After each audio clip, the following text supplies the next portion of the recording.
हुजूर शाफ़े महशर महबूबे रब्बे अकबर साक़िए हौज़ कौसर सय्यदुस सादात बहारे जमालात जाने हसनात मुजीबुद दावात मुख्तारे कायनात रहमते कुल फ़ख्रे रसूल दानाए सुबुल मौलाए कुल अनीसे बेकसां शारा साज़े दर्द मंदा फ़ख्रे रसूला मोनिसे गरीबा मालिके हफ्त आसमां वक़ारे दो जहां सयाहे नामका नाज़िशे हर दो जहां रहमतुल लिल आलमीन मुरादुल मुश्ताक़ीन जाने आलमीन ताहा व यासीन जनाब अहमद मुस्तफ़ा हज़रत मोहम्मद मुस्तफ़ा सल्लल्लाहु अलैहि वसल्लम की बारगाह में झूम कर दरूद शरीफ की डालियां निछावर करो। सल्लल्लाहु अला मुहम्मद सल्लल्लाहु अलैहि वसल्लम सल्लल्लाहु अलैहि वसल्लम। अभी मगरिब से पहले हज़रत मौलाना तसव्वुर साहब तसव्वुरे मदीना के साथ शहर रायबरेली में तशरीफ लाए और माशाअल्लाह सफ़र के इख्तिताम पर ही इस गुनहगार की भी उनसे मुलाकात हो। हमने उन आँखों को देखा जिन आँखों ने गुंबदे खजरा और खाने काबा को देखा। अल्लाह ताला इनका उम्रा कबूल फरमाए, आमीन आमीन। और इनके सदक़े में यहाँ जितने लोग हाजिर हैं मेरे मौला सबको तू उम्रे की तौफीक अता फरमा, आमीन आमीन आमीन। हर साल प्रोग्राम होता है लेकिन इन साल प्रोग्राम का थोड़ा सा तेवर अलग है, चूँकि इन साल हम सभी लोग 1500 साला जश्न विलादत मना रहे हैं। 1500 साला जश्न विलादत मना रहे हैं। हर तरफ हर गली कूचे में 1500 साला जश्न विलादत का जिक्र आशिकों की ज़बान पे जारी और सारी है। हम लोग भी अपने अपने स्तर से जिस लायक है काम अंजाम दे रहे हैं। और मैंने 2 साल पहले ही ये तय किया था कि 1500 साला जश्न विलादत को इस अंदाज से मनाएंगे कि जब तक जिंदा रहेंगे इंशाअल्लाह ताला 2025 याद रहेगा। 1447 हिजरी हम लोग याद रखेंगे इंशाअल्लाह इंशाअल्लाह। मैं उसकी तफसील भी बताऊंगा कि किस अंदाज से मैंने खुद 1500 साला जश्न विलादत मनाने की कोशिश किया है। और कुछ टिप्स मैं आपको भी दूंगा कि अभी तीसरा ही महीना चल रहा है, मुहर्रम सफर रबीउल अव्वल, अभी 9 महीना बाकी है। 1447 हिजरी के खत्म होने में आप चाहेंगे तो इस साल को आप अपने लिए यादगार बना सकते हैं। बेशक बेशक। पहले 2-3 शेर समाज फरमाएं इरशाद। आओ सब मिलकर पढ़ें सल्ले अला सुभान अल्लाह। आओ सब मिलकर पढ़ें सल्ले अला 1500 साला जश्न सरवरे कौनैन है। आओ सब मिलकर पढ़ें सल्ले अला 1500 साला जश्न सरवरे कौनैन है। और पढ़िए सल्लल्लाह और कीजिए चरागा हर तरफ। पढ़िए सल्लल्लाह और कीजिए चरागा हर तरफ। 1500 साला है जश्न ईद मिलादुन नबी। 1500 साला है जश्न ईद मिलादुन नबी। और हर समत मची घूमे अल्लाह की रहमत की। हर समत मची घूमे अल्लाह की रहमत की। 15वीं सदी आई आका की विलादत की। 15वीं सदी आई आका की विलादत की। और विलादत सैयदे आलम की है 15वीं 100 साला। विलादत सैयदे आलम की है 15वीं 100 साला। ज़माना जश्न में डूबा हुआ महसूस होता है। ज़माना जश्न में डूबा हुआ महसूस होता है। हज़रात, नबी को पैदा हुए 12 रबीउल अव्वल शरीफ को मुकम्मल 1500 साल हो जाए। सुभान अल्लाह। नबी के आने से पहले एक बहुत लंबा चौड़ा जमाना गुजरा। हजरत आदम से लेकर हजरत ईसा अलैहिस्सलाम तक का दौर, कई हजार सालों पर वो जमाना मुहित है। और उस पीरियड में 1,24,000 या 2,24,000 कमोबेश अंबिया व मुरसलीन भी दुनिया में जाहिरी तौर पे तशरीफ लाए। बड़े दानिश्वर लोग आए, अक्ल के पैकर लोग आए, नबियों का सिलसिला चला, रसूलों का सिलसिला चला, ज़माना गुजर गया। लेकिन बोलो भाई, उस जमाने में कोई एक साइकिल भी बना पाया? बोलिए, मोटरसाइकिल उस जमाने में किसी ने देखा? Bus tempo, Scorpio, 4 wheeler, train, plane उस जमाने की इजाद है। ये कुमकुमे, ये डेकोरेशन, ये लाइट, ये माइक, ये टेंट, ये अच्छी सड़कें, ये खूबसूरत महिलाएं, ये शानदार मशरूबात, ये बेहतरीन ताम, ये शानदार कपड़े, क्या उस जमाने में था? लोग थे लेकिन इतनी तरक्की नहीं थी। जमाना था लेकिन इतना तरक्की याफ्ता नहीं था। जमाना गुजरा लेकिन डेवलपमेंट का नामो निशान जाहिरी तौर पर इतना बड़ा नजर नहीं आता। सवाल पैदा हुआ, इतना बड़ा जमाना गुजर गया, आखिर इतनी तरक्की क्यों नहीं मिली? तो इमामुद्दीन डंके की चोट पर इस जुमले को कहने में कभी नहीं घबराता। याद रख लेना, अल्लाह ने सारी तरक्की को रोका था नबी की विलादत के लिए, मुस्तफा की विलादत के लिए। मुस्तफा आ गए तो सारे जमाने में बाहर आ गई।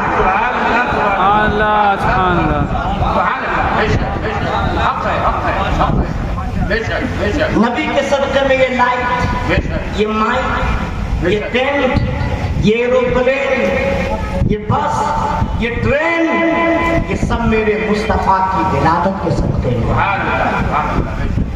सुभान अल्लाह। बोलो है कि नहीं भाई? और मेरा रसूल इतना लाजवाब, इतना लाजवाब। मैं एक हदीस से पाक पढ़ रहा था, हाफिज अमीर साहब, कि आकाए कायनात वुजू कर रहे हैं। मेरे नबी वुजू कर रहे हैं और नबी के जिस्म से जो पानी निकला वो बहा, और बहने के बाद एक सुराख में दाखिल हो गया, और उस सुराख में चींटियों का घर था। उस सुराख में चींटियों का मकान था। जैसे ही मेरे नबी ने देखा वुजू का पानी चींटियों के मकान में दाखिल हो रहा है, चींटियों के घर में दाखिल हो रहा है, नबी ने जगह बदल दिया, मुस्तफा ने जगह बदल दिया। मेरे नबी ने जगह बदल के बता दिया, ऐ दुनिया वालों, मैं किसी को बेघर नहीं करने आया, बेघर वाले को घर दिलाने आया हूँ।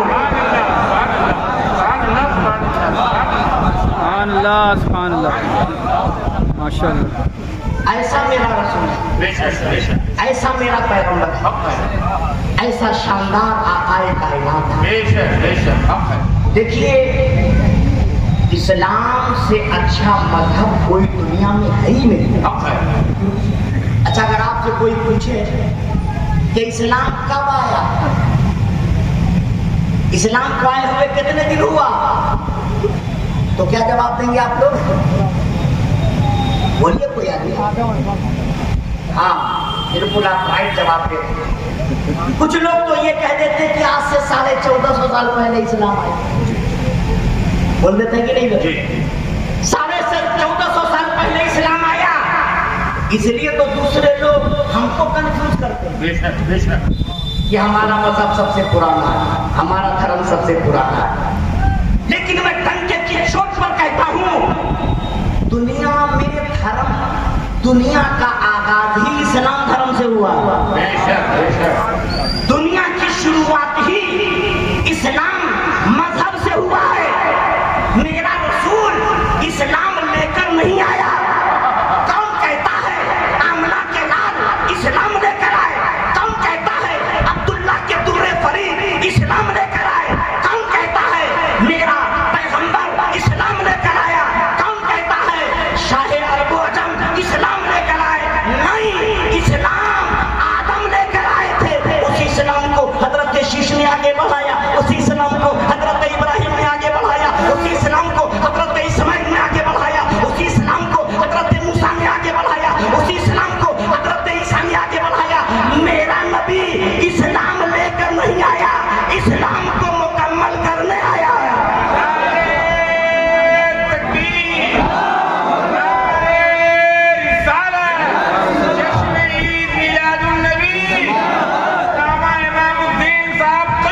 कंप्लीट करने आए, नबी इस्लाम मुकम्मल करने आए। बेशक बेशक बेशक।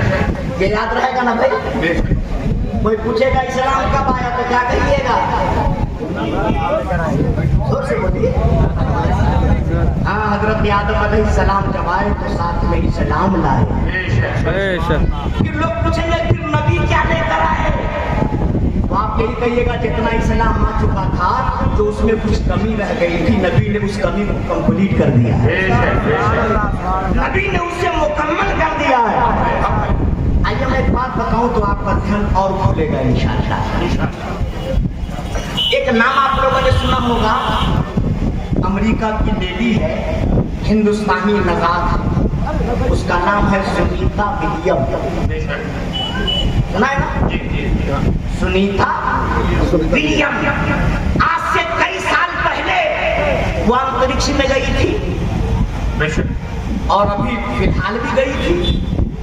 अभी कुछ महीना पहले, कुछ दिनों पहले आप लोगों ने न्यूज़ में पढ़ा होगा, पहली मर्तबा जब वो अंतरिक्ष में गई और अंतरिक्ष से जब वापस आई तो अमेरिका के साइंटिस्टों ने उससे क्वेश्चन किया, अरे सुनीता विलियम, जब तुम अंतरिक्ष में गई और माइक्रोस्कोप से तुमने दुनिया को देखा तो ये बताओ दुनिया तुम्हें कैसी लगी?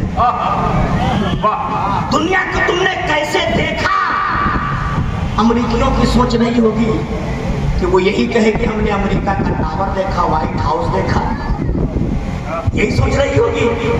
हमने यहाँ की शानदार सड़कों को देखा, हमने यहाँ की शानदार यूनिवर्सिटियों को देखा, हमने अमेरिका की तरक्की को देखा, हमने यहाँ के डेवलपमेंट को देखा, यही सोच कर उसने सवाल किया। तो सुनीता विलियम ने जवाब दिया, ऐ साइंटिस्टों, जब मैं अंतरिक्ष में गई और माइक्रोस्कोप से मैंने दुनिया को देखा तो मुझे कुछ दिखाई नहीं दिया, न कोई सड़क, न कोई पहाड़, न कोई मकान, न कोई टावर, कुछ भी नजर नहीं आया। ऐसा लगा जैसे दुनिया पर किसी ने कालिक पोत दिया, काली काली दुनिया दिख रही थी, एकदम काली काली दुनिया नजर आ रही थी। काली काली दुनिया को मैंने वहां से देखा, लेकिन ऐ साइंटिस्टों, उसी काली काली जमीन पर, उसी काली काली दुनिया में मैंने बहुत गौर करके देखा, माइक्रोस्कोप से तो क्या देखा, दो मकामात पर नूर की शुआएं निकल रही है, दो जगहों से नूर की किरणें निकल रही है, दो जगहों से नूर की लाइट नजर आ रही है। तो अमेरिका के साइंटिस्टों ने कहा, अच्छा दुनिया में दो जगह से नूर तुमने देखा तो बाकी सारी दुनिया तुमने काली काली देखा? दुनिया का मैप सामने ला के रख दिया और कहा इस मैप पे निशान लगाओ कहां से नूर की शुआएं निकल रही थी, ये लाइट कहां से बाहर आ रही थी। तो सुनीता विलियम ने दो जगह निशान लगाया, एक मकाम ये है जहां से नूर की शुआएं निकल रही थी और एक मकाम ये है जहां से नूर की किरणें निकल रही थी। जब दुनिया के मैप में उन दोनों निशान को तलाशा गया तो सारा अमेरिका हैरान था। पहला मकाम जहां सुनीता विलियम ने निशान लगाया था कोई और मकाम नहीं था, वो मक्का का खाने काबा था। अब दूसरा मकाम जहां से नूर की किरणें निकल रही थी वो कोई और जगह नहीं थी, मदीना का गुंबद खजरा था।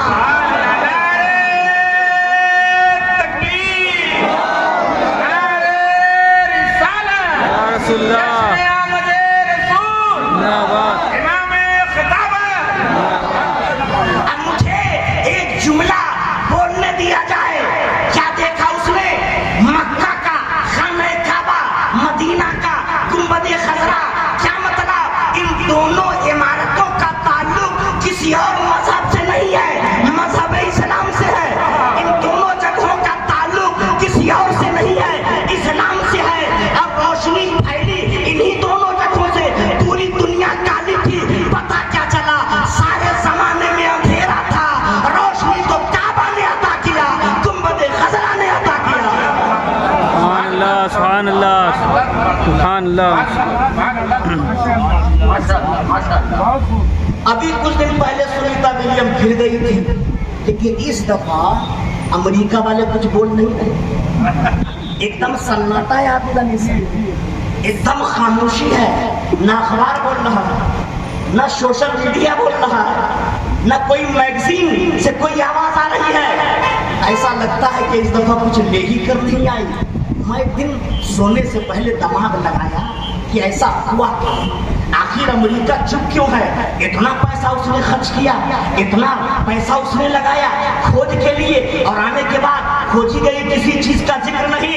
मैं इस नतीजे पर पहुंचा, इस दफा भी जो उसने खोजा है किसी और को नहीं खोजा है। इस दफा भी उसकी खोज में इस्लाम ही का तरफ इशारा मिला है, इसलिए सारा अमेरिका खामोश है, सारा अमेरिका चुप है। तो इस्लाम जैसा मजहब कोई नहीं। मैं तो दावे के साथ कहता हूँ, अगर मुसलमान सही मानो मुसलमान बन जाए तो पूरी दुनिया में सिर्फ मुसलमान ही नजर आएगा। अगर मुसलमान, इस्लाम क्या कहता है? झूठ मत बोलो, चोरी मत करो, डाका मत डालो, माँ बाप को मत सताओ, पड़ोसियों का हक मत छीनो, बोलो भाई हराम मत खाओ, जुआ मत खेलो, शराब मत पियो। बोलता है कि नहीं इस्लाम?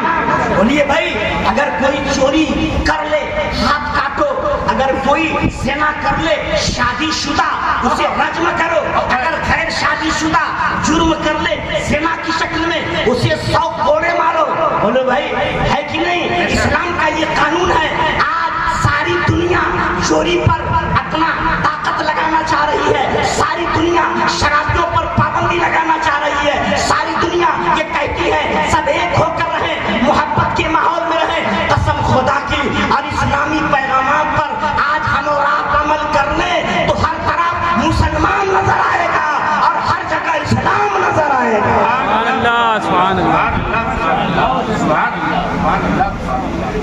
आप करीब तो होइए इस्लाम के, आप इस्लाम के करीब तो होइए। इस्लाम पर तो लंबे लंबे एतराज़ात किए गए, बड़े लोगों ने एतराज़ किया। आज भी आप डिबेट वगैरह में देखिए तो कैसे कैसे क्वेश्चन होते हैं इस्लाम के खिलाफ, होते हैं कि नहीं? लेकिन जो लोग इस्लाम के खिलाफ क्वेश्चन करते हैं उन्होंने इस्लाम का अध्ययन किया ही नहीं है, उन्होंने इस्लाम का मुताला किया ही नहीं है, उन्होंने इस्लाम कायदे से पढ़ा ही नहीं है। आइए मैं आपको एक दो मिसाल दूं ताकि आपका ज़हन कुछ खुले। हिंदुस्तान में एक किताब दिख रही है, उस किताब का नाम है लज्जा। बांग्लादेश की एक नालायका मुसन्निफा तस्लीमा नसरीन गुजरी है, उसने इस किताब को लिखा। जब ये किताब मार्केट में आई तो बड़ा शोर हुआ, शोर हुआ। हिंदुस्तानी हुकूमत ने उस किताब पर पाबंदी भी लगा दिया, लेकिन फिर फाउंडेशन हट गया और आज धड़ल्ले से वो किताब मार्केट में दस्तयाब है। उसी किताब में उस तस्लीमा नसरीन ने, नाम से तो ऐसा लग रहा है कि ये मुसलमान है, लेकिन नहीं, ये मुर्तद्दा है, इस्लाम से इसका कोई ताल्लुक नहीं है। इसने बहुत सारे एतराज़ात किए। पहला एतराज़ मैं आपके सामने रखता हूँ। उसने क्या किया? इस्लाम मसावात का दीन नहीं है, इस्लाम अखुवत का दीन नहीं है, इस्लाम मानवता का दीन नहीं है, इस्लाम हिंसा का दीन, इस्लाम अखुवत का दीन नहीं है, इस्लाम एक दूसरे से डराने का दीन है। इस किस्म से उसने सवालात किए। इस्लाम हक छीनता है, इस्लाम हकदार तक नहीं पहुंचाता। और उसने मिसाल दिया कि देखो इस्लाम का एक कानून है कि बाप का माल जब बटेगा तो बेटे को 2 हिस्सा और बेटी को 1 हिस्सा, है ना इस्लाम का कानून भाई? आप लोग बेटी को हिस्सा देते हैं, बेटी को हिस्सा देते हैं? मैं तो जिससे भी पूछता हूँ बोलते हैं हजरत ये तो मैं सुना ही नहीं था। आजकल का बाप डाकू से कम नहीं, जो बेटी का माल खाएगा डकैती तो है, डाकू है कि नहीं? इस्लाम ये कहता है कि अपनी जायदाद में बेटी को भी हिस्सा दो और बेटे को भी दो, लेकिन बेटे को 2 हिस्सा और बेटी को, जैसे आप मरे और 3 मकान आप छोड़ के रहे, एक लड़का एक लड़की आपके पास है, तो 2 मकान बेटे को मिलेगा, 1 मकान बेटी को। 3 लाख रुपया अगर आप छोड़ के गए तो 2 लाख, बेटे को 1 लाख, बेटी को 3 गाड़ी छोड़ के गए, 2 गाड़ी, बेटे को 1 गाड़ी। आपकी प्रॉपर्टी में बेटे का डबल हिस्सा है और बेटी का, तो आप इसको दिया क्या, है ना।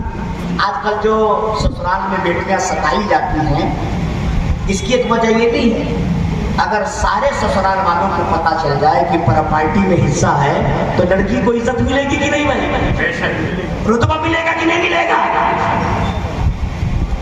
तो उसी लज्जा किताब में तस्लीमा नसरीन ने सवाल डाला कि इस्लाम मसावत का दीन नहीं है, बराबरी का दीन नहीं है।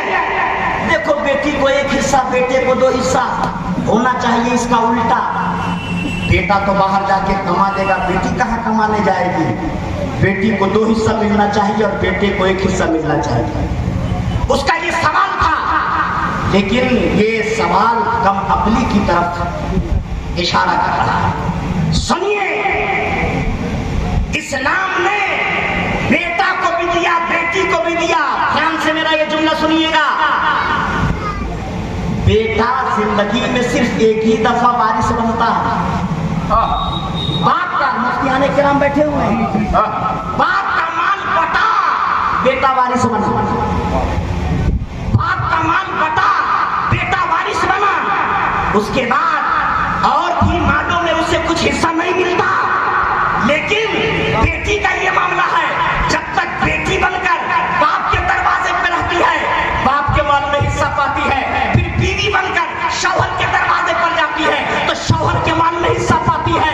वही औरत जब मां बनती है तो बेटे के माल में हिस्सा पाती है। पता क्या चला, इस्लाम ने मर्द को 1 मर्तबा दिया है, औरत को अनेक मर्तबा दिया है। सुभान अल्लाह, सुभान अल्लाह, सुभान अल्लाह, सुभान अल्लाह, सुभान अल्लाह। बोलिए, हक छीना इस्लाम ने, हक गज़ब किया इस्लाम ने, बढ़ा करके औरतों को दिया है। सुभान अल्लाह, बढ़ा करके औरतों को दिया। इसलिए इस्लाम पर अगर कोई एतराज करे तो आप कन्फ्यूज मत होइए, किसी अच्छे आलिम से मुलाकात कीजिए जिसको दीन के बारे में अच्छी खासी जानकारी है। वो इंशाअल्लाह ताला आपको शाफी और काफी जवाब देगा और आपके जहन में जो गलत ख्यालात पैदा हो रहे हैं उसका वो दिफा करेगा इंशाअल्लाह।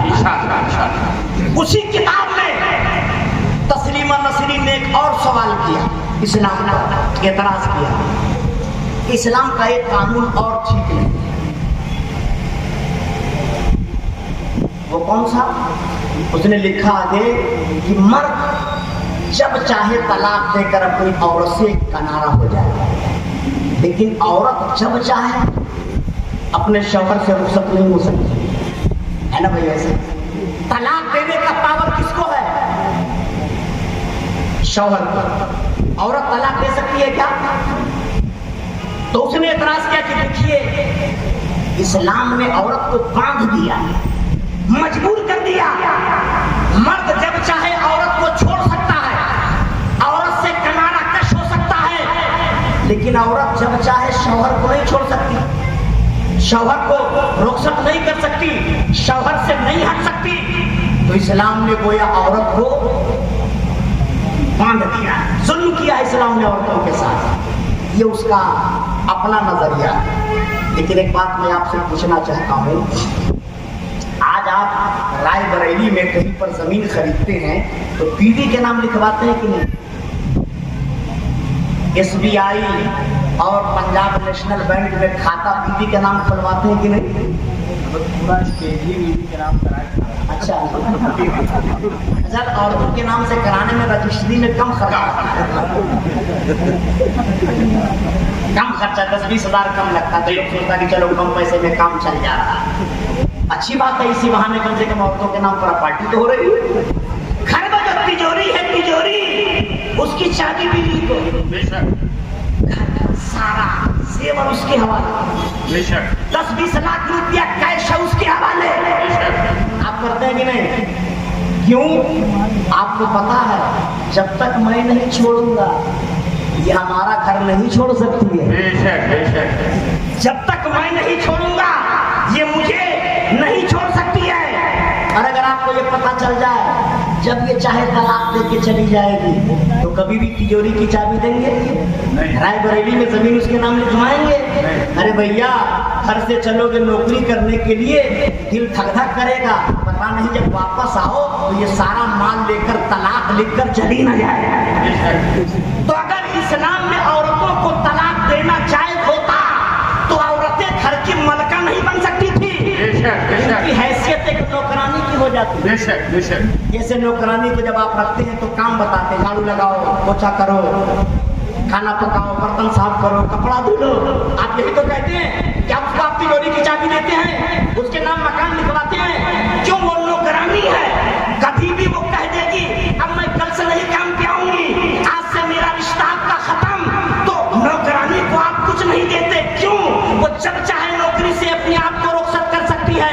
इसी तरह अगर औरतों को तलाक देने का हुक्म होता तो आप कभी भी घर की मलका न बनाते, उसकी हैसियत नौकरानी की हैसियत की हो जाती। तो गोया इस्लाम ने औरतों से तलाक का हक लेकर औरतों को घर का मलका बनाया है, नौकरानी होने से बचाया है।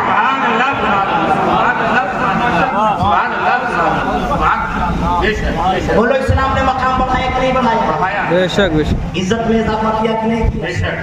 रुतबा में इजाफा किया कि नहीं किया? तो इसलिए आप सब लोग बिल्कुल कंफ्यूजन के शिकार न बने कि इस्लाम किसी का हक छीनता है। इस्लाम में तो हक हकदार तक पहुंच जाएगा। आजकल एक लफ्ज बोला जाता है, डेमोक्रेसी, प्रजातंत्र बोला जाता है ना भाई, डेमोक्रेसी, प्रजातंत्र, उसी को उर्दू में बोलते हैं जमहूरियत, बोलते हैं ना भाई। अच्छा है कोई आदमी इस मजमा में जो मुझे इसका जवाब दे कि प्रजातंत्र का बानी कौन है? डेमोक्रेसी का लाने वाला कौन है? जमहूरियत का मुजीद कौन है? इस दुनिया में प्रजातंत्र की बुनियाद सबसे पहले किसने रखा? जमहूरियत की नींव किसने रखा? मैं तंत्र की चोट पर कहता हूँ, प्रजातंत्र को लाने वाला दुनिया का कोई लीडर नहीं, प्रजातंत्र को लाने वाला आमना का लाल मोहम्मद रसूलुल्लाह है।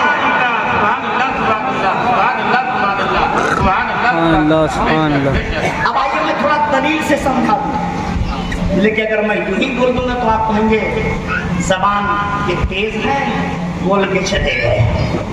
मैं दलील दे देता हूं कि मेरे नबी ने प्रजातंत्र की बुनियाद कैसे रखी है, जमहूरियत की नींव को आपने कैसे कायम फरमाया है। बहुत तवज्जो के साथ सुनिएगा। मेरे नबी ने अभी नबूवत का ऐलान नहीं किया था। ऐलाने नबूवत से पहले का ये वाकया ऐलाने नबूवत से पहले का है। आपको पता है मेरे नबी को मक्का के लोग ऐलाने नबूवत से पहले अमीन और सादिक कहा करते थे। क्या कहते थे? एक होता है ईमानदार और एक होता है अमानतदार। एक होता है ईमानदार और एक होता है अमानतदार। उलमा मौजूद हैं, ईमानदारी पर अमानतदारी भारी है। जैसे आपने 10,000 रुपया मौलाना तसव्वुर साहब के पास रख दिया, 10,000 रुपया, और 1 साल के बाद आपने कहा कि हजरत जो मैंने 10,000 रुपया दिया था वो वापस कर दिए, काम है। इन्होंने फौरन जेब में हाथ डाला, बोले लीजिए ये आपका 10,000 रुपया है। तो आपने क्या कहा? बड़ा ईमानदार है भाई, हमने मांगा सकरा बराबर हिचकिचा नहीं, और उन्होंने पैसा दे दिया, बड़ा ईमानदार है। और आपने 10,000 दिया हाफिज अनीस कुरैशी को, और 1 साल के बाद आपने इनसे मांगा हाफिज साहब जरूरत है, 10,000 मैंने जो दिया था मानव के तौर पर उसे आप वापस कर दीजिए। इन्होंने कहा ठहरो 2 मिनट रुको, मैं घर जाता हूँ। घर गए और घर से वापस आए और 10,000 रुपया इन्होंने उसको दिया और कहा कि वही 10,000 है जो 1 साल पहले तुमने दिया था। मैंने बड़ा संभाल के रखा है, मैंने नोट भी नहीं बदला है, वही नोट है जो 1 साल पहले तुमने दिया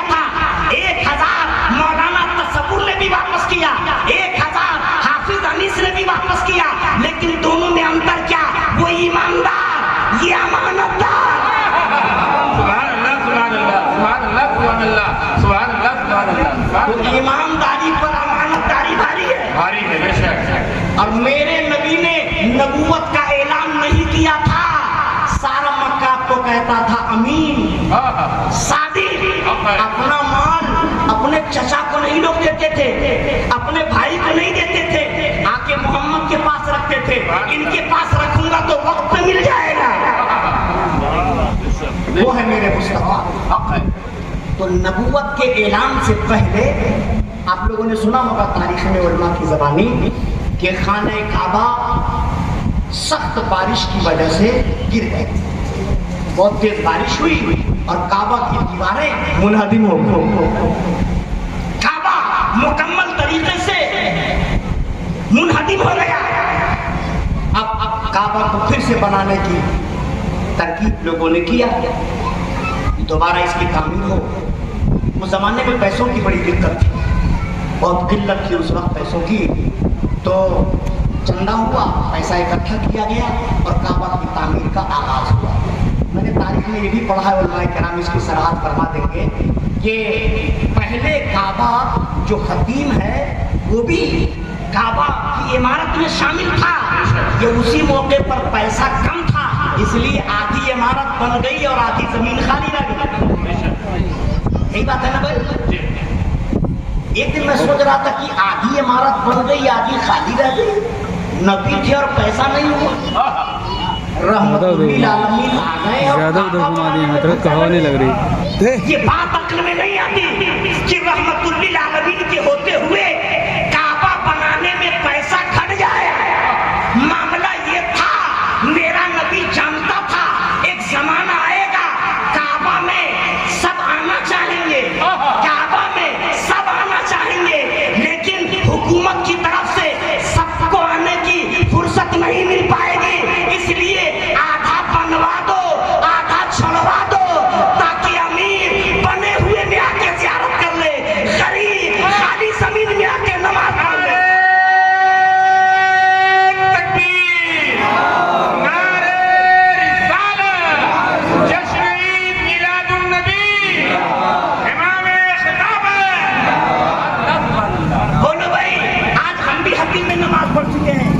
मौलाना तसव्वुर भी पढ़ चुके होंगे, हाफिज हनीफ साहब भी पढ़ चुके होंगे। हतीम में नमाज पढ़ना काबा में नमाज पढ़ना है, तो काबा का हिस्सा था। मेरा नबी जानता था मेरी उम्मत के लोग गरीब होंगे, सब काबा नहीं जा पाएंगे, कम से कम हतीम में तो आ जाएंगे। सेयुल हकीम ला यखलू अनिल हिकमा, हकीम का काम हिकमत से खाली नहीं होता है। तो नबी की ऐलाने नबूवत से पहले काबा मिसमार हो गया बारिश की वजह से। काबा की तामीर हुई, जब काबा की तामीर मुकम्मल हो गई तो हजर अस्वद जो कोने में नस्ब है इस पे हो गया झगड़ा। चूँकि उस जमाने में कबीलों का दौर था, कबीलों का दौर था। जैसे आजकल कुछ लोग लड़ते हैं, ये शेख है, ये सिद्दीकी है, ये अंसारी है। बोलो भाई, ये बिरादरी के झगड़े में लोग उलझे हुए हैं। अबे बेवकूफ, मेरे नबी ने कहाँ कहा है कि बिरादरी के चक्कर में रहो? मेरे नबी ने तो फरमाया कुल्लु मोमिन इख्वा, हर मोमिन आपस में भाई भाई है। वो किसी भी बिरादरी का हो, अगर मोमिन है तो हमारा भाई है। बोलो भाई है कि नहीं? बेशक। तो उस जमाने में कबीला का मामला था और कबीला वाले दूसरे कबीले को फूटी नजरों से नहीं देखना चाहते, सब काम और सारा श्रेय खुद लेना चाहते थे। तो जब हजर अस्वद रखने की बारी आई तो कबीले जुर्हुम ने कहा हम रखेंगे, कबीले कुरैश ने कहा हम रखेंगे, कबीले ताई ने कहा हम रखेंगे। जितने भी कबीले वाले थे सब ने दावा किया हम रखेंगे। झगड़ा हो गया, तलवारें निकल आई। तो कुछ लोग उसमें समझदार थे, उन लोगों ने कहा लड़ने से कुछ मिलेगा नहीं भाई, ऐसा करो, झगड़ा मत करो, कुछ ऐसा काम कर लो जिसकी वजह से झगड़ा खत्म हो जाए। तो मामला ये तय हुआ कि जाओ सब लोग अपने अपने घर में सो जाओ, अपने अपने। बहुत ध्यान से सुनिएगा, जमहूरियत की बुनियाद कहाँ पड़ी मैं जवाब दे रहा हूँ। प्रजातंत्र की शुरुआत कहाँ से हुई, मैं इस क्वेश्चन का आंसर लाया हूँ। क्या कहा गया कि जाओ अपने अपने घरों में आराम करो और कल सवेरे सबसे पहले जो हरम में आएगा हजरे अस्वद उठा के वही रखेगा। सुभान अल्लाह। सबसे पहले जो हरम में आएगा हजरे अस्वद उठाकर वही रखेगा। पूरे मक्के में ऐलान कर दिया गया कि जाओ सब लोग आराम करो। सवेरे जो सबसे पहले इस कैंपस में आएगा हजरे अस्वद रखने का इनाम उसी को मिलेगा। तो बोलिए उस रात में किसी को नींद आई होगी? अगर अभी यहाँ से ऐलान हो जाए कि इस इलिया कोट पर सुबह 5, 5:15 के बीच में जो सबसे पहले आएगा उसको 5 लाख मिलेगा। नींदी आई? बोलो भाई, लाइन लग जाएगी। पहले हम 5 लाख का मसला है। बोलो भाई, नींद आएगी? अब वहां तो कबीले वाले लड़ के परेशान थे। अब क्या मामला बना कि जो सबसे पहले आएगा वही हजरे अस्वद को रखेगा। खाने काबा के कोने में पूरा मक्का जग रहा था, लेकिन जब सुबह का सफेदा हवादा हुआ तो दुनिया वालों ने क्या देखा? खाने काबा के कैंपस में आने वाला सबसे पहले कोई और नहीं था, आमना का लाल था। वाह वाह वाह, सुभान अल्लाह सुभान अल्लाह। अब्दुल्ला का दुर्रे फरीद था। बेशक। सब लोग ठंडा ठंडा कूल हो गए। इससे अच्छा बशर तो कोई है ही नहीं। पूरे मक्का में इससे अच्छा तो कोई है ही नहीं। बहुत अच्छा हुआ कि मोहम्मद आ गए। बहुत अच्छा हुआ कि आमना के लाल आ गए। बहुत अच्छा हुआ कि अब्दुल्ला के दुर्रे फरीद आ गए। आ गए रहमतुल लिल आलमीन, आ गए ताहा व यासीन, आ गए ताहा व यासीन, आ गए आकाए कायनात, आ गए दुनिया को हमसे रिहाई दिलाने वाले, आ गए हम सब बेकसों के कस, हम सब बेबसों के बस, आ गए अपनी नजरों से खुदा को देखने वाले, आ गए सिदरा के आगे जाने वाले, आ गए मेराज का सफर करने वाले, आ गए कुरान को लाने वाले, आ गए बेवाओं को सहारा देने वाले, आ गए यतीमों को संभालने वाले। इसी 12 रबीउल अव्वल को आए और फिर 12 रबीउल अव्वल के बाद मक्का के कैंपस में हरम शरीफ के अंदर मुस्तफा दाखिल होकर ये साबित कर दिए कि इसका हकदार मैं हूँ। सुभान अल्लाह। मैं पत्थर को उठा के रखूंगा। तो मेरे नबी का हक बन गया ना, मेरे नबी को पावर मिल गया ना, उसी वसूल और साबता के तहत। लेकिन सुनो, मेरे नबी ने प्रजातंत्र की बुनियाद कैसे रखा। नबी ने फरमाया मक्का वालों मेरा हक क्लियर हो गया कि मैं पत्थर को उठा के रखूंगा, लेकिन सुनो एक चादर ला, एक चादर ला। चादर लाई गई। नबी ने पत्थर को उठा के चादर में रखा और फिर फरमाया ऐ कबीले वालों अपना अपना सरदार चुन लो। ऐ कबीले वालों अपना अपना सरदार चुन लो और सारे सरदार आओ, पकड़ो चादर का कोना, पकड़ो चादर का कोना। तुम लोग बहुत लड़ते हो ना, बहुत एक दूसरे के खिलाफ मिशन चलाते हो। आओ आज मुस्तफा जमहूरियत की बुनियाद रखने जा रहे हैं। आज मुस्तफा डेमोक्रेसी की बुनियाद रखने जा रहे हैं। अब अलग अलग नहीं, हम साथ मिलकर रहेंगे और साथ मिलकर चलेंगे। सबको नबी ने इकट्ठा कर लिया, नबी ने सबको जमा कर लिया और सब लेकर के एक साथ हजरे अस्वद को चले गए। और जब खाने काबा का कोना करीब आया तो नबी ने उठाकर अपने हाथों से उसे खाने काबा के कोने में नस्ब कर दिया। आज सब डेमोक्रेसी ही की तरह जीना चाहते हैं। बोलो भाई, जहाँ जहाँ भी राजशाही है लोग उससे बहुत ज्यादा खफा। बोलिए भाई, लोकशाही की तरफ लोग आस लगा के देखते हैं ताकि हमको भी बोलने का पावर रहे, हमको भी बोलने का हक रहे। वहाँ कबीले वाले बोलने नहीं दे रहे थे, नबी ने सबको बोलने का पावर दिया। पता क्या चला? 12 रबीउल अव्वल को सिर्फ मेरे नबी ही नहीं आए, नबी तो आए, साथ ही साथ प्रजातंत्र की बुनियाद रखते हुए आए, डेमोक्रेसी को मजबूत करते हुए आए। बड़ा अजीम शान पैगाम मेरे नबी पाक अलैहिस्सलाम ने हम सबको अता फरमाया। देखिए, मैंने शुरू में कहा कि इस्लाम जैसा मजहब कोई नहीं। जोर से बोलिए। आज इस्लाम जो बदनाम हो रहा है वो अपने उसूलों की वजह से नहीं, हम जैसे नालायकों की वजह से।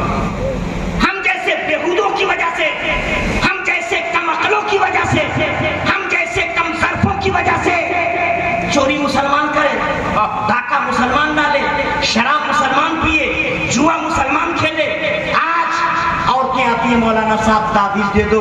क्या बात है, मेरा बेटा सऊदी में रहता है, मेरा फोन नहीं उठा रहा है। अब मैं जब फोन लगाती हूँ तो मेरे फोन को उसने ब्लैक लिस्ट में डाल दिया है, फोन लगता ही नहीं है। मौलाना साहब ताबीज दे दो। मेरा बेटा मुझसे बातें करने लगे, बचपन की यादें आती हैं। उसका पाखाना पेशाब मैंने धोया था, उसे मैंने खून जिगर से सींचा था। आज वो बेटा मुझसे बात करने को राजी नहीं। बोलो, इस्लाम बदनाम हो रहा है ऐसे नालायकों की वजह से, ऐसे बेहुदों की वजह से जो अपने माँ बाप का एहतराम नहीं करते। उलमा का अजीम शान मजमा है। मैं इनकी मौजूदगी में एक जुमला बोलना चाहता हूँ। खुदा और रसूल के बाद अगर दुनिया में हमारे लिए किसी का मकाम और मर्तबा है तो वो कोई और नहीं है, वो हमारा बाप है, हमारी माँ है।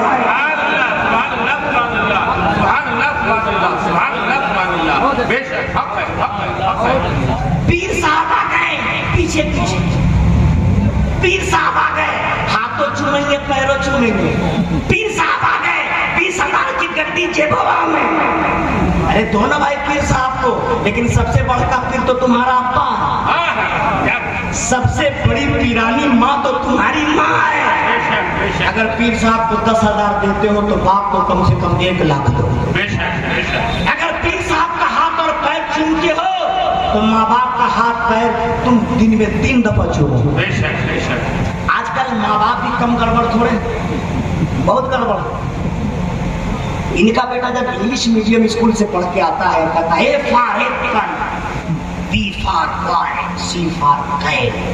मछली जल की रानी है, जीवन इसका पानी है। ये करो तो वो हो जाएगी, वो करो तो ये हो जाएगी। अब्बा भी उछले, अम्मी भी। चलो बेटवा तो मछली, कुत्ता, बंदर, बिल्ली तो जान ही गया। अरे पढ़ाओ इंग्लिश मीडियम अपने बच्चों को, कौन मना करता है। लेकिन याद रख लेना, इंग्लिश मीडियम स्कूल में भेजने से पहले उसे आप दीन से वाकिफ कराओ, दीन से वाकिफ कराओ। एक बहुत जुमला मैं आपके सामने रखना चाहता हूँ। जिंदगी में 3 चीज के लिए लोग कहते हैं एकदम जिंदगी में ये 3 चीज जरूरी है, रोटी, कपड़ा और मकान। रोटी, कपड़ा, जरूरी है ना। खाना नहीं मिलेगा तो कितने दिन जिंदा रहेंगे, कपड़ा नहीं मिलेगा तो तन छुपेगा नहीं, बाहर आप कैसे निकल पाएंगे, मकान नहीं होगा तो आप आराम कहाँ करेंगे। तीनों चीजें जरूरी है, रोटी, कपड़ा, मकान अनिवार्य है हमारे लिए। लेकिन एक आलिम होने के नाते की जुमला आप घर लेकर के जाइएगा, रोटी, कपड़ा, मकान जिंदगी के लिए जरूरी है, लेकिन रोटी, कपड़ा, मकान से ज्यादा जरूरी है दीन सीखना। इसलिए अगर दीन नहीं जानते हो तो खाओगे कैसे, खाओगे कैसे। अगर दीन नहीं जानते हो पहनोगे कैसे, क्या पहनोगे। अगर दीन नहीं जानते हो तो सोओगे कैसे। इन सारी चीजों को सही तरीके से करने के लिए दीन का जानना जरूरी है।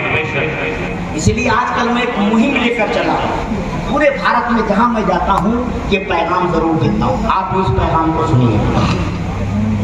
आजकल मदरसों में कै % बच्चे पढ़ते हैं भाई, मदरसे में कै % बच्चे पढ़ते हैं, 1%? हाँ, 1% ज्यादा से ज्यादा नहीं तो 2 मान लीजिए। आपका इतना बड़ा रायबरेली शहर है, मेरे ख्याल से पूरे रायबरेली शहर में 50 भी कोई हाफिज नहीं पढ़ रहा होगा, 50 भी कोई आलिम का कोर्स नहीं कर रहा होगा। मैंने एक सर्वे किया है अपने इलाके का और तमाम इलाकों का, तो उस रिपोर्ट में ये बात सामने आई कि मदरसे पढ़ने वाले 2%, 1.5%, 1% से ज्यादा नहीं है। और दीन सीखना 100% लोगों के लिए जरूरी है। दीन 100% लोगों तक पहुंचाना कंपलसरी है। नबी ने फरमा दिया ना, तलबुल इल्म फरीदतुन अला कुल्li मुस्लिमिन व मुस्लिमा, इल्म दीन का हासिल करना हर मुसलमान मर्द औरत पर फर्ज है। तो सब पर फर्ज है। अब पढ़ने जा रहे हैं मदरसा 2%, तो 2% तो दीन सीखेंगे, तो 98% लोग दीन से काफिल हुए कि नहीं, ना काफिल। अभी 98% के पास दीन पहुंचेगा कैसे, इस 98% के पास दीन जाएगा कैसे। तो मेरे जहन में एक बात आई है, उस पैटर्न पर मैं काम भी कर रहा हूँ। हमारे यहाँ जो इदारा चल रहा है 950 बच्चे बच्चियां हैं। इंटर तक स्कूल चल रहा है और बेहम नहीं ताला जब 12वीं पास हमारे यहाँ से बच्चियां करती हैं तो बाएं हाथ में 12वीं की मार्कशीट होती है और दाएं हाथ में आलमियत की मार्कशीट होती है। अगर वो इंग्लिश फर पढ़ना जानती है तो उसे मस्जिद को नहलाने का तरीका भी पता है, कफन काटने का तरीका भी पता है, कफन पहनाने का तरीका भी पता है। 98% लोग मदरसे नहीं जा रहे हैं, 2% लोग मदरसे जा रहे हैं और 300% लोगों तक पहुंचना चाहिए। तो इसके लिए तरकीब क्या निकाली जाए, तरीका कौन सा इख्तियार किया जाए? तो मेरी समझ में एक बात आई, मदरसा कम स्कूल, स्कूल कम मदरसा। अगर हम मदरसा चलाते हैं तो उसमें स्कूल भी चलाएं, यानी मदरसे पढ़ने वाले बच्चों को दुनियावी तालीम भी दें और जो हम स्कूल चला रहे हैं उस स्कूल में हम दीन की भी पढ़ाई कराएं ताकि वो दुनिया और दीन दोनों सीख लें। जब स्कूल कम मदरसा कम स्कूल होगा, इसलिए कि स्कूल जाने वाले 100% बच्चे हैं। एक घर में अगर 5 बच्चा तो 5 स्कूल जा रहा है, एक मोहल्ले में अगर 200 बच्चे हैं तो 200 बच्चे स्कूल जा रहे हैं। स्कूल की हाजिरी 100%, मदरसे की हाजिरी 2%। तो मैंने ये सोचा हम उनको क्यों मदरसा बनाए 98% को, जो 2% डाल रहे हैं हम उनको दीन से अवगत करा दें और 98% जो मदरसा नहीं आ रहे हैं स्कूल जा रहे हैं, हमने कहा ठहरो तुम वहीं रहो। ऐसा करते हैं हम खुद ही स्कूल में चले आते हैं, हम स्कूल में चले आते हैं और उस स्कूल को हम मदरसा बना देते हैं। लेकिन ये काम कब होगा? जब स्कूल अपना होगा, सिलेबस अपना होगा, इमारत अपनी होगी, कमेटी अपनी होगी, तभी काम ये हो सकता है। इसलिए अब इस पैटर्न पर काम किया जाए। स्कूल के नाम पर बुलाइए, दुनियावी तालीम के साथ जरूरी दीनी तालीम भी उसे दे दीजिए। कहिए इंशाअल्लाह देंगे कि नहीं? इंशाअल्लाह देंगे ना? इंशाअल्लाह बहुत जरूरी है। बगैर दीन सीखे हमारी कोई भी जरूरत पूरी नहीं हो सकती। और दीन इतना मजबूत है मैं आपको क्या बताऊं, जिस सवाल का जवाब दुनिया का कोई नहीं देगा उस सवाल का जवाब हमारा इस्लाम देगा। जिस क्वेश्चन का आंसर कोई नहीं दे पाएगा उस क्वेश्चन का आंसर हमारा इस्लाम देगा। आज मैं एक मिसाल आपको देता हूँ। अमेरिका के एक अस्पताल में 2 बच्चे पैदा हुए। एक औरत के पेट से लड़का पैदा हुआ और एक औरत के पेट से लड़की पैदा हुआ। 2 बच्चे पैदा हुए, 2 औरतों ने बच्चा जन्मा, लेकिन हमी में मिस हो गया कि बेटा किसका है और बेटी किसकी है। कंफ्यूज लोग हो गए। अब मामला यहाँ तक आ गया कि बेटी को लेने के लिए कोई तैयारी नहीं। दोनों औरतों का दावा था कि बेटा मुझे मिलना चाहिए, बेटा मुझे मिलना चाहिए।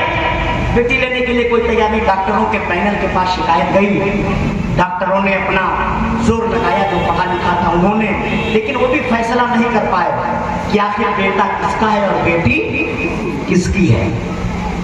उस पैनल में, डॉक्टरों के पैनल में एक मुसलमान डॉक्टर था और बाकी सब यहूदी और ईसाई थे, क्रिश्चियन थे। तो उन डॉक्टरों ने कहा कि भैया मुसलमान, मैंने ये सुना है कि तुम्हारे कुरान में सब चीज का बयान है, तिब्यानन लिकुल्ली शै, हर चीज का जिक्र है कुरान में, तो इसका भी जिक्र होगा कि बेटा किसका और बेटी किसकी है। तो जरा तुम ही बता दो कि ये बेटा है किसका और बेटी है किसकी। तो डॉक्टर मेडिकल साइंस पढ़ा था लेकिन इस्लाम से उतना ज्यादा वक्त नहीं था। उसने कहा मुझे थोड़ा सा वक्त दो, मैं इसका जवाब दूंगा। जब कुरान में जवाब है तो मिलेगा जवाब इंशाअल्लाह। वो आए उलमाए किराम के पास और अपना सवाल उनके पास रखा। उलमाए किराम ने जवाब दिया, कहा जाओ अपने पैनल के पास और ये सूरत अपनाओ, जवाब मिल जाएगा। वो मुसलमान डॉक्टर आया और अपने पैनल से कहा कि ऐसा करो, दोनों औरतों से थोड़ा थोड़ा दूध मंगवाओ, दोनों औरतों से थोड़ा थोड़ा दूध मंगवाओ। दूध मंगवाया और उसको लेबोरेटरी में भेजा गया चेकअप के लिए कि किसके दूध में कितना प्रोटीन है, जांच करने के लिए। तो जब जांच की रिपोर्ट आई तो उस पर लिखा हुआ था इस दूध में सिंगल प्रोटीन है और इस दूध में डबल प्रोटीन है, इसमें सिंगल प्रोटीन और इसमें डबल प्रोटीन। तो मुसलमान डॉक्टर ने जिसके दूध में सिंगल प्रोटीन है उसकी लड़की है, और जिसके दूध में डबल प्रोटीन है उसका लड़का है। तो दूसरे डॉक्टरों ने कहा तुम्हारे कुरान में इसका कहां पर बयान है? तो मुसलमान डॉक्टर ने कहा अल्लाह फरमाता है लिज़्ज़करे मिस्लु हज़्ज़िल उन्सियैन, कि बाप का माल जब बटेगा तो बेटे को 2 हिस्सा मिलेगा, बेटी को 1 हिस्सा मिलेगा। तो जब ज़ाहिरी माल में खुदा ने बेटे को डबल दिया, बेटी को सिंगल दिया, तो माँ के सीने से जो प्रोटीन खुदा दे रहा है उसमें भी बेटे को 2 हिस्सा मिला है, बेटी को 1 हिस्सा मिला। जिसका जवाब कोई नहीं दे पाता उसका जवाब इस्लाम देता है। बेशक बेशक। तो इस्लाम पढ़ोगे ना भाई? जोर से बोलिए, पढ़ेंगे ना इंशाल्लाह? इंशाल्लाह इस्लाम पढ़ेंगे ना? इंशाल्लाह पढ़ेंगे। खूब इस्लाम पढ़िए। ये माशाल्लाह काम करने वाले लोग हैं। हबीबिया गुलशन रजा बिल बनात है ना, हबीबिया गुलशन रजा चक्काल ताल है ना, और अल मदीना पब्लिक स्कूल, ये सारे स्कूल चल रहे हैं। बहुत सारे सुन्नी इदारे आपके इस शहर में काम कर रहे हैं। हर इदारे से जुड़िए और जा कर के दीन सीखिए और उलमा को मजबूर कीजिए। अगर ये थोड़ा काहिली करे, आना कहानी करे तो चढ़ जाएगी। कैसे न पढ़ो है, पढ़ाना तो का पढ़ावे के पड़ेगा, क्योंकि ये नायब रसूल इनकी जिम्मेदारी है।